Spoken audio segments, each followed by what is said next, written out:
अस्सलामुअलैकुम सज्जनों बेलियो तो मित्रों ਤੁਹਾਡਾ ਕੀ ਹਾਲ ਚਾਲ ਹੈ। ਉਮੀਦ ਹੈ ਸਾਰੇ ਠੀਕ ਠਾਕ ਹੋਣਗੇ, ਵਧੀਆ ਹੋਣਗੇ। ਲਹਿੰਦੇ ਪੰਜਾਬ ਤੇ ਚੜ੍ਹਦੇ ਪੰਜਾਬ ਮਾਸ਼ਾਅੱਲਾ ਨਾਲ।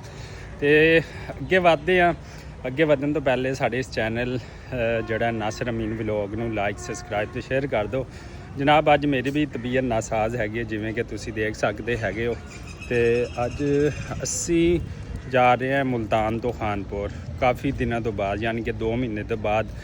ਫਲੱਡ ਦੇ ਵਿੱਚ ਲੋਕਾਂ ਦੀ ਹੈਲਪ ਕਰਨ ਤੋਂ ਬਾਅਦ ਮਾਸ਼ਾਅੱਲਾ ਕਈ ਹਜ਼ਾਰ ਲੋਕਾਂ ਨੂੰ ਹੈਲਪ ਆਊਟ ਕੀਤਾ ਉੱਥੇ ਫਲੱਡ ਦੇ ਵਿੱਚ। 2025 ਦਾ ਖਤਰਨਾਕ ਤਰੀਨ ਖੌਫਨਾਕ ਤਰੀਨ ਜਿਹਨੇ ਬਹੁਤ ਸਾਰੇ ਲੋਕਾਂ ਦੇ ਘਰਾਂ ਨੂੰ ਤਬਾਹ ਕੀਤਾ। ਤੇ ਅੱਲਾਹ ਤਾਲਾ ਉਹਨਾਂ ਨੂੰ ਇਨਸ਼ਾਅੱਲਾ ਦਿਨ ਦੁਗਣੀ ਰਾਤ ਚੁਗਣੀ ਤਰੱਕੀ ਦੇਗਾ।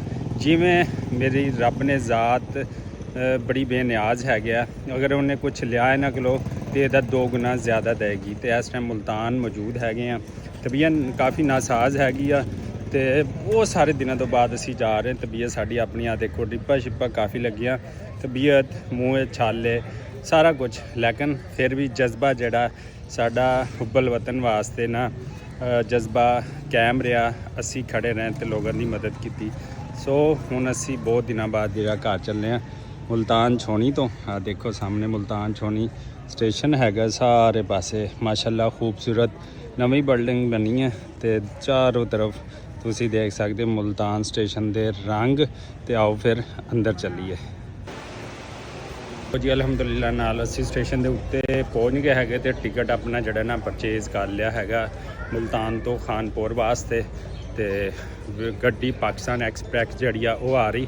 15 ਮਿੰਟ ਜਿਹੜੀ ਉਹ ਡਿਲੇ ਸੀਗੀ, ਉਹ ਡਿਲੇ ਵੀ ਇਨਸ਼ਾਅੱਲਾ ख़त्म ਹੋ ਜਾਏਗਾ ਤੇ ਇਨਸ਼ਾਅੱਲਾ ਥੋੜੀ ਹੀ ਦੇਰ ਤੱਕ ਗੱਡੀ ਸਾਡੀ ਮੁਲਤਾਨ ਛਾਉਣੀ ਤੇ ਪਹੁੰਚਣ ਵਾਲੀ ਆ। ਇਹ ਮੁਲਤਾਨ ਸਟੇਸ਼ਨ ਦਾ ਇਵਨਿੰਗ ਦਾ ਬਿਊਟੀਫੁਲ ਵਿਊ ਹੈਗਾ ਜੀ ਮਾਸ਼ਾਅੱਲਾ ਨਾਲ ਜ਼ਬਰਦਸਤ। ਜਿਵੇਂ ਕਿ ਅਸੀਂ ਤੁਹਾਨੂੰ ਦੱਸਿਆ ਸਟੇਸ਼ਨ ਤੇ ਪਹੁੰਚ ਚੁੱਕੀ ਆ। ਇਵਨਿੰਗ ਦਾ ਵਿਊ ਬਿਊਟੀਫੁਲ ਹੈ ਮਾਸ਼ਾਅੱਲਾ। ਸਾਹਮਣੇ ਖੂਬਸੂਰਤ ਮਸਜਿਦ ਹੈਗੀ ਮੁਲਤਾਨ ਸਟੇਸ਼ਨ ਦੇ ਉੱਤੇ ਤੇ ਇੱਥੇ ਅਸੀਂ ਨਮਾਜ਼ ਅਸਰ ਜਦ ਤੱਕ ਕਿ ਟ੍ਰੇਨ ਆਉਣੀ ਆ ਉਨੇ ਦੇਰ 'ਚ ਅਸੀਂ ਨਮਾਜ਼ ਅਸਰ ਅਲਹਮਦੁਲਿਲਾ ਅਦਾ ਕਰ ਲਾਂਗੇ। ਤੇ ਫਿਰ ਅੱਲਾ ਦਾ ਨਾਮ ਲੈ ਕੇ ਅਸੀਂ ਜਿਹੜਾ ਨਾ ਇੱਥੋਂ ਮੁਲਤਾਨ ਨੂੰ 2 ਮਹੀਨੇ ਤੋਂ ਬਾਅਦ ਅਲਵਿਦਾ ਕਰਾਂਗੇ। ਤੇ ਜਿਹੜੇ ਉੱਥੇ ਨੌਜਵਾਨ ਸੀ ਸਾਡੇ, ਜਿੰਨੇ ਵੀ ਦੋਸਤ ਅਹਿਬਾਬ ਰੈਸਕਿਊਰ ਬਾਕੀ ਅਦਾਰਿਆਂ ਦੇ ਜਿੰਨੇ ਵੀ ਲੋਕ ਸੀ, ਬਹੁਤ ਅੱਛਾ ਕੰਮ ਕੀਤਾ ਹੈਗਾ। ਅੱਲਾਹ ਤਾਲਾ ਸਲਾਮਤ ਰੱਖੇ। ਅੱਲਾਹ ਤਾਲਾ ਉਹਨਾਂ ਮਾਂ ਦੇ ਬੇਟਿਆਂ ਨੂੰ ਸਲਾਮਤ ਰੱਖੇ ਜਿਨ੍ਹਾਂ ਨੇ ਕੰਮ ਕੀਤਾ ਤੇ ਲੋਕਾਂ ਦੀ ਮਦਦ ਕੀਤੀ, ਉਹਨਾਂ ਨੂੰ ਰਾਸ਼ਨ ਦਿੱਤਾ, ਅਦਵਿਆਤ ਦਿੱਤੀ, ਖੁਰਾਕ ਦਿੱਤੀ, ਉਹਨਾਂ ਨੂੰ ਵੈਸੇ ਹੈਲਪ ਆਊਟ ਕੀਤਾ। ਤੇ ਅੱਲਾਹ ਤਾਲਾ ਐਵੇਂ ਪਾਕਿਸਤਾਨ ਦੇ ਜਜ਼ਬੇ ਨੂੰ ਹਮੇਸ਼ਾ ਕਾਇਮੋ ਦਾਇਮ ਰੱਖੇ। ਆਮੀਨ ਸੁਮਾ ਆਮੀਨ। ਤੁਸੀਂ ਵੀ ਇੱਕ ਦਫਾ ਆਮੀਨ ਕਹਿ ਦੇਣਾ। ਤੇ ਸਲਾਬ ਜ਼ਦਗਾਨ ਜਿੰਨੇ ਵੀ ਲੋਕ ਮੁਤਾਸਰੀਨ ਹੋਏ ਨੇ ਅੱਲਾਹ ਤਾਲਾ ਉਹਨਾਂ ਦੀ ਗੈਬੀ ਮਦਦ ਫਰਮਾਵੇ। ਆਮੀਨ ਸੁਮਾ ਆਮੀਨ। ਆ ਲਓ ਜੀ, ਇੱਥੇ ਦੇਖੋ ਟੀਟੀ ਸਾਹਿਬਾਨ ਗੱਪਸ਼ਪ ਮਾਰਦੇ ਪਏ ਨੇ। ਆ ਵੇਖੋ ਟ੍ਰੇਨ ਉਹਨਾਂ ਦੀ ਆਉਣ ਵਾਲੀ ਹੈ। ਸਾਰਾ ਬਿਊਟੀਫੁਲ ਵਿਊ। ਅਲਹਮਦੁਲਿਲਾ ਜੀ ਨਮਾਜ਼ ਅਸਰ ਅਦਾ ਕਰ ਲਈ ਅਲਹਮਦੁਲਿਲਾ ਨਾਲ। ਤੇ ਮਾਸ਼ਾਅੱਲਾ ਮਸਜਿਦ ਜਿਹੜੀ ਖੂਬਸੂਰਤ ਬੜੀ ਪਿਆਰੀ। ਇੱਕ ਹੋਰ ਖੂਬੀ ਕਿ ਇਸ ਮਸਜਿਦ ਦੇ ਵਿੱਚ ਜਿਹੜੇ ਨਾ ਸਾਬਣ ਤੇ ਸੈਨੀਟਾਈਜ਼ਰ ਔਰ ਬਕਾਇਦਾ ਸਾਰੀਆਂ ਚੀਜ਼ਾਂ ਬਹੁਤ ਅੱਛੇ ਤਰੀਕੇ ਨਾਲ ਮੈਨੇਜ ਅਲਹਮਦੁਲਿਲਾ ਜੀ ਨਮਾਜ਼ ਅਸਰ ਅਦਾ ਕੀਤੀ ਆ ਮਾਸ਼ਾਅੱਲਾ ਖੂਬਸੂਰਤ ਮਸਜਿਦ। ਔਰ ਸਭ ਤੋਂ ਪਿਆਰੀ ਗੱਲ ਹੈ ਪਿੱਛੇ ਥੋੜ੍ਹਾ ਜਿਹਾ ਪਿੱਛੇ ਤੁਸੀਂ ਵੀਡੀਓ ਦੇਖਿਆ ਹੋਣਾ, ਹੱਥ ਧੋਣ ਵਾਸਤੇ ਮਸਜਿਦ, ਸਾਬਣ, ਸੈਨੀਟਾਈਜ਼ਰ ਔਰ ਬਿਹਤਰੀਨ ਮਸਜਿਦ ਮਾਸ਼ਾਅੱਲਾ ਮੁਲਤਾਨ ਰੇਲਵੇ ਸਟੇਸ਼ਨ 'ਤੇ। ਲਓ ਜੀ ਗੱਡੀ ਜਿਹੜੀ ਆ ਪਾਕਿਸਤਾਨ ਐਕਸਪ੍ਰੈਸ 5:39 ਤੇ ਰਾਈਟ ਟਾਈਮ ਆ ਜਾਣੀ ਹੈਗੀ ਆ। ਤੇ ਅਸੀਂ ਨਮਾਜ਼ ਪੜ੍ਹ ਕੇ ਮਾਸ਼ਾਅੱਲਾ ਇੱਕ ਦਫਾ ਤੁਸੀਂ ਫਿਰ ਜਿਹੜੀ ਹੈ ਨਾ ਮੈਂ ਤੁਹਾਨੂੰ ਮਸਜਿਦ ਜਿਹੜੀ ਦਿਖਾਲਦਾ ਹੈ ਨਾ ਮਾਸ਼ਾਅੱਲਾ ਬੜੀ ਖੂਬਸੂਰਤ ਮਸਜਿਦ ਮੁਲਤਾਨ ਰੇਲਵੇ ਸਟੇਸ਼ਨ ਦੀ। ਉਹ ਦੇਖੋ ਸੁਭਾਨ ਅੱਲਾ ਮਾਸ਼ਾਅੱਲਾ। ਇੱਥੇ ਨਮਾਜ਼ ਪੜ੍ਹ ਕੇ ਅਸੀਂ ਹੁਣ ਇੱਕ ਸਾਈਡ ਤੋਂ ਦੂਸਰੀ ਸਾਈਡ 'ਤੇ ਜਾਣੇ ਪਏ ਹੈਗੇ ਹਾਂ ਅਲਹਮਦੁਲਿਲਾ। ਤੇ ਅਸੀਂ ਪਹੁੰਚਦੇ ਪਏ ਜੀ ਉੱਧਰ। ਆ ਜਾਓ ਜਿਹਨੇ ਮੁਲਤਾਨ ਤੋਂ ਖਾਨਪੁਰ ਜਾਣਾ। ਜਿਹੜੀ ਤਬੀਅਤ ਨਾ ਸ਼ਦੀਦ ਵਾਲੀ ਖ਼ਰਾਬ ਹੈਗੀ ਆ। ਪਿਛਲੇ 1 ਵੀਕ ਤੋਂ ਬੁਖਾਰ ਹੋ ਰਿਹਾ ਤੇ ਡ੍ਰਿਪਾਂ ਤੇ ਬੋਤਲਾਂ ਤੇ ਇੰਜੈਕਸ਼ਨ ਸਾਰਾ ਕੁਝ ਲੱਗ ਰਿਹਾ। ਲੇਕਿਨ ਕਹਿੰਦੇ ਘਰ ਹੀ ਹੁੰਦਾ ਜਿੰਨਾ ਚਿਰ ਬੰਦਾ ਘਰ ਨਾ ਜਾਵੇ ਨਾ ਤੇ ਉੱਥੇ ਬੇਗਮ ਦੇ ਹੱਥ ਦੀ ਬਣੀ ਹੋਈ ਕੋਈ ਚੀਜ਼ ਨਾ ਖਾਵੇ ਜਾਂ ਮਾਂ ਦੇ ਹੱਥ ਦੀ ਬਣੀ ਹੋਈ ਨਾ ਖਾਵੇ ਤੇ ਆਰਾਮ ਸ਼ਾਇਦ ਨਹੀਂ ਆ ਸਕਦਾ, ਤੇ ਇਸ ਵਾਸਤੇ ਘਰ ਜਾ ਕੇ ਥੋੜ੍ਹੀਆਂ ਨਰਮ ਗਜ਼ਾਵਾਂ ਖਾਵਾਂਗੇ, ਅੱਛੀਆਂ ਗਜ਼ਾਵਾਂ ਖਾਵਾਂਗੇ ਤੇ ਤਬੀਅਤ ਇੰਸ਼ਾਅੱਲਾ ਜਲਦੀ ਫਰੈਸ਼ ਹੋ ਜਾਏਗੀ। ਫਿਰ ਮਜ਼ੀਦ ਜਿਵੇਂ ਜਿਵੇਂ ਤਬੀਅਤ ਠੀਕ ਹੋਏਗੀ ਤੇ ਅੱਗੇ ਉਸ ਹਿਸਾਬ ਨਾਲ ਕੰਮ ਵੀ ਕਰਾਂਗੇ। ਤੇ ਜਿਨ੍ਹਾਂ ਲੋਕਾਂ ਨੇ ਰੇਲਵੇ ਦਾ ਸਫ਼ਰ ਕੀਤਾ ਉਹ ਲਾਜ਼ਮੀ ਦੱਸਣਾ ਕਿੱਦਾਂ ਰਿਹਾ, ਬਿਹਤਰ ਰਿਹਾ, ਨਹੀਂ ਰਿਹਾ। ਆਪਾਂ ਤੇ ਹਰ ਫਨ ਮੁੱਲ ਆ, ਬੱਸ ਮਿਲ ਜਾਵੇ, ਵੈਗਨ ਮਿਲ ਜਾਵੇ, ਹਾਈ ਐਸ ਮਿਲ ਜਾਵੇ, ਟ੍ਰੇਨ ਮਿਲ ਜਾਵੇ, ਬਸ ਟਾਈਮ ਤੇ ਮਿਲ ਜਾਵੇ ਤੇ ਸਫ਼ਰ ਤੁਹਾਡਾ ਬਿਹਤਰੀਨ ਗੁਜ਼ਰ ਜਾਵੇ। ਤੇ ਅਲਹਮਦੁਲਿਲਾ ਏਸੀ ਹੋਵੇ ਭਾਵੇਂ ਨਾਨ ਏਸੀ ਹੋਵੇ, ਮੰਠਾਰ ਹੋਵੇ ਜਾਂ ਚੀਮਾ ਹੋਵੇ, ਜਾਣਾ ਹੀ ਜਾਣਾ ਹੈ। ਤੇ ਅਲਹਮਦੁਲਿਲਾ ਅੱਲਾਹ ਤਾਲਾ ਤੁਹਾਡੇ ਸਭ ਦਾ ਜਿਹੜਾ ਸਫ਼ਰ ਆ ਔਰ ਜ਼ਿੰਦਗੀ ਦਾ ਜਿਹੜਾ ਸਫ਼ਰ ਆ ਉਹ ਅੱਲਾਹ ਤਾਲਾ ਤੁਹਾਡੇ ਰਸਤੇ 'ਚੋਂ ਸਾਰੀਆਂ ਮੁਸ਼ਕਿਲਾਤਾਂ ਹਟਾਵੇ, ਉਹ ਤੁਹਾਨੂੰ ਜ਼ਿੰਦਗੀ ਦੇ ਹਰ ਮੋੜ ਤੇ ਕਾਮਯਾਬ ਕਰੇ। ਮੇਰੇ ਸਮੇਤ ਤੁਹਾਡੇ ਤਮਾਮ ਲੋਕਾਂ ਨੂੰ, ਉਮਤ ਮੁਸਲਮਾਨ ਦੇ ਹਰ ਇੱਕ ਨੌਜਵਾਨ ਨੂੰ, ਹਰ ਇੱਕ ਬੇਟੀ ਨੂੰ, ਹਰ ਇੱਕ ਭੈਣ ਨੂੰ ਅੱਲਾਹ ਤਾਲਾ ਸਭ ਨੂੰ ਕਾਮਯਾਬੀਆਂ ਅਤਾ ਫਰਮਾਵੇ। ਦੂਸਰੀ ਸਾਈਡ 'ਤੇ ਮੇਰੇ ਖਿਆਲ ਟ੍ਰੇਨ ਤਿਆਰ ਹੋ ਰਹੀ ਹੈ ਤੇ ਉਹਦੇ ਡੱਬੇ ਇੱਕ ਦੂਸਰੇ ਨਾਲ ਜੋੜਦੇ ਪਏ ਨੇ ਤੇ ਇਹ ਡੱਬੇ ਇੱਥੇ ਮੇਰੇ ਖਿਆਲ ਰਿਪੇਅਰ ਹੋਏ ਨੇ ਤੇ ਫਿਰ ਜਾਣਗੇ ਅਗਲੇ ਕਿਸੇ ਪਾਸੇ। ਸਾਡਾ ਹਾਲੇ ਤੱਕ ਵੇਟ ਹੈਗਾ, ਮੁਸਾਫਰ ਲੋਕ ਪਹੁੰਚ ਚੁੱਕੇ ਨੇ। ਇਹ ਦੇਖੋ ਇੱਧਰ ਬੱਚੇ ਪਾਕਿਸਤਾਨ ਐਕਸਪ੍ਰੈਸ ਵਾਲੇ ਖੜੇ ਨੇ ਤੇ ਅਸੀਂ ਵੀ ਜਿਹੜਾ ਨਾ ਵੇਟ ਕਰਦੇ ਪਏ ਹੈਗੇ ਆ ਤੇ ਇੰਸ਼ਾਅੱਲਾ ਇਹ ਵੇਟ ਵੀ ख़त्म ਹੋ ਜਾਏਗਾ ਤੇ ਅਸੀਂ ਵੀ ਘਰ ਦੀ ਤਰਫ ਰੁਜੂ ਕਰਾਂਗੇ। ਫਾਰਮ ਨੰਬਰ ਅਸੀਂ 4 ਤੇ ਪਹੁੰਚ ਗਏ ਹੈਗੇ ਆ, 4 ਦੇ ਉੱਤੇ ਖੜੇ ਬਿਲਕੁਲ। ਤੇ ਇੱਧਰ ਆ ਦੇਖੋ ਸੂਰਜ ਗਰੂਬ ਹੋਣ ਵਾਲਾ ਤੇ ਇੱਧਰ ਬਾਕੀ ਪਬਲਿਕ ਦੂਸਰੀ ਸਾਈਡ ਤੇ ਬੈਠੀ ਹੋਈ ਹੈ ਤੇ ਬਿਲਕੁਲ ਇਵਨਿੰਗ ਦਾ ਟਾਈਮ ਹੋ ਗਿਆ ਹੈਗਾ। ਮੁਲਤਾਨ ਛਾਉਣੀ ਦੇਖ ਸਕਦੇ ਹੋ ਜਨਾਬ, ਟ੍ਰੇਨ ਹਨ ਕਰੀਬ ਜੜੀਆਂ ਨਾ ਆਉਣ ਵਾਲੀ ਤੇ ਇਹ ਲੱਗੇ ਹੋਏ ਨੇ ਮਜ਼ੇ ਦੇ ਸਟਾਲ ਰੇਲਵੇ ਸਟੇਸ਼ਨ ਦੇ ਉੱਤੇ।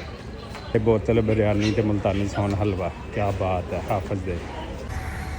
ਅੱਛਾ ਜੀ, ਇਨਸਾਨਾਂ ਨਾਲੋਂ ਤੇ ਇਹ ਕਵੇ ਹੀ ਅੱਛੇ ਨੇ। ਕਿਆ ਦੇਖੋ ਜਦੋਂ ਵੀ ਕਿਸੇ ਇੱਕ ਨੂੰ ਕੋਈ ਮਸਲਾ ਹੁੰਦਾ ਤੇ ਸਾਰੇ ਇਕੱਠੇ ਹੋ ਜਾਂਦੇ ਨੇ ਕਵੇ, ਠੀਕ ਹੈ। ਤੇ ਸਾਡਾ ਬਹਾਦਰ ਦੇਖ ਲਓ, ਇੰਨੀ ਉਮਰ ਵਾਲਾ ਮੁਸ਼ਤਾਕ ਅਹਿਮਦ ਸਾਹਿਬ ਫਲਸਤੀਨ ਗਏ ਕਸ਼ਤੀਆਂ ਲੈ ਕੇ, ਖੁਰਾਕ ਲੈ ਕੇ ਫਲਸਤੀਨ ਦੇ ਲੋਕਾਂ ਵਾਸਤੇ ਹੈਲਪ ਕਰਨ ਵਾਸਤੇ, ਤੇ ਇਸਰਾਈਲ ਨੇ ਉਹਨੂੰ ਪਕੜ ਲਿਆ ਹੈਗਾ ਤੇ ਸਾਡੇ ਲੋਕ ਚੁੱਪ ਕਰਕੇ ਬੈਠੇ ਨੇ। ਤੇ ਇਹ ਪਰਿੰਦਿਆਂ ਦੀ ਮਿਸਾਲ ਬਹੁਤ ਅੱਛੀ ਹੈਗੀ ਤੁਹਾਡੇ ਸਾਹਮਣੇ। ਦੇਖੋ ਇੱਕ ਕవ్ਵੇ ਨੂੰ ਕੁਛ ਹੋਇਆ ਤੇ ਪੂਰਾ ਇਲਾਕਾ ਉਹਨਾਂ ਨੇ ਨਾ ਇhtਜਾਜੀ ਧਰਨਾ ਦੇ ਦਿੱਤਾ ਹੈਗਾ। ਤੇ ਸੋ ਅੱਜ ਦੇ ਦੌਰ ਦੇ ਵਿੱਚ ਇਨਸਾਨਾਂ ਨਾਲੋਂ ਜ਼ਿਆਦਾ ਚੰਗੇ ਤੇ ਇਹ ਪਰਿੰਦੇ ਨੇ ਜਿਹੜੇ ਕਿ ਆਵਾਜ਼ ਦਿੰਦੇ ਨੇ ਕਿ ਸਾਡੇ ਸਾਥੀ ਨੂੰ ਕੁਛ ਹੋ ਗਿਆ।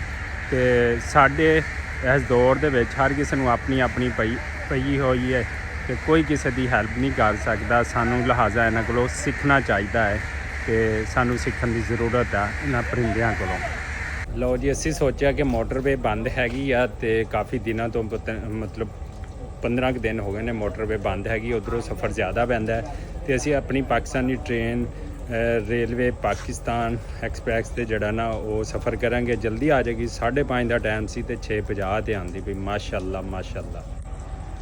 ਅੱਲਾ ਕਰਕੇ ਪਾਕਿਸਤਾਨ ਐਕਸਪ੍ਰੈਸ 2.5 ਘੰਟੇ ਲੇਟ ਹੋਣ ਤੋਂ ਬਾਅਦ ਸਟੇਸ਼ਨ ਤੇ ਬੰਦੀ। ਕਿਆ ਬਾਤ ਹੈ, ਮੁਸਾਫਰ ਰੁੱਲ ਗਏ, ਬੱਚੇ ਰੁੱਲ ਗਏ ਗਰਮੀ 'ਚ, ਇਹਨਾਂ ਦੀ ਟੋਰ ਉਹੀ ਰਹੀ। ਇਹ ਵੇਖੋ ਕਿਆ ਬਾਤ ਹੈ ਜੀ, ਉਸ ਟ੍ਰੇਨ ਤੇ 2.5 ਘੰਟੇ ਲੇਟ ਹੁਣ ਪਹੁੰਚੀ ਹੈ। ਕਹਿੰਦੇ ਨੇ ਖੁਦਾ ਕਰਕੇ ਕੁਫਰ ਟੁੱਟਾ। ਇਹ ਹਿਸਾਬ ਹੈ ਯਾਰ, ਕੀ ਕਰਨਾ ਇਸ ਰੇਲਵੇ ਨੂੰ। ਨਿਜ਼ਾਮ ਨੂੰ ਬਿਹਤਰ ਹੋਣਾ ਚਾਹੀਦਾ ਕਿ ਸਾਡੇ ਪਾਕਿਸਤਾਨ ਕੋ ਦੌਰਾ 13 ਜ਼ਰ ਮੁਬਾਦਲਾ ਹੋਵੇ।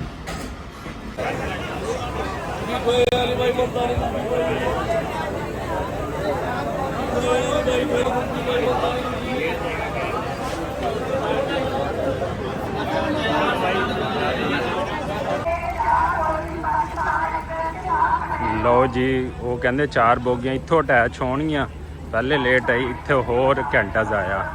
ਕਿਆ ਬਾਤ ਹੈ ਜੀ ਸਾਡੇ ਰੇਲਵੇ ਦੇ ਨਿਜ਼ਾਮ ਦੀ। ਇੰਨੀ ਲੇਟ ਗੱਡੀ ਆ ਕੇ ਤੇ ਹਾਲੇ 4 ਬੋਗੀਆਂ ਇੱਥੋਂ ਲੱਗਣਗੀਆਂ ਜੀ। ਅਲਹਮਦੁਲਿਲਾ ਟ੍ਰੇਨ ਜਿੱਦਾਂ ਵੀ ਆ ਗਈ, ਥੱਕੀ ਟੁੱਟੀ, ਚੜ੍ਹਨਾ ਆਪਣਾ ਸਫ਼ਰ ਕਰਨਾ ਅਲਹਮਦੁਲਿਲਾ ਨਾਲ। ਆਓ ਫਿਰ ਸਾਡੇ ਨਾਲ ਜੁੜੇ ਰਹੋ।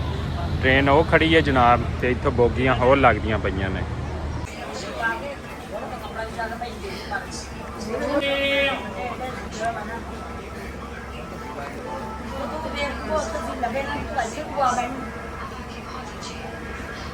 हाँ क्या हो गया अभी? हाँ पानी पी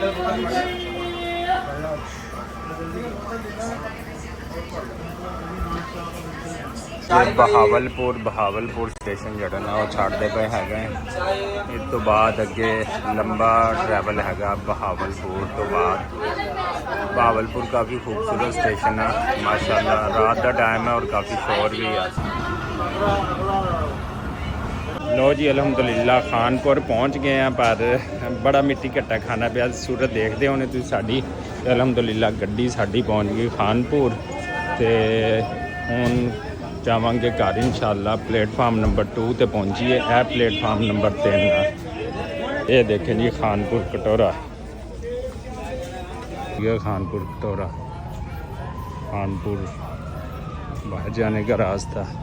गड्डी उधर खड़ी है जनाब, ते असीं हुण बाहर जावांगे।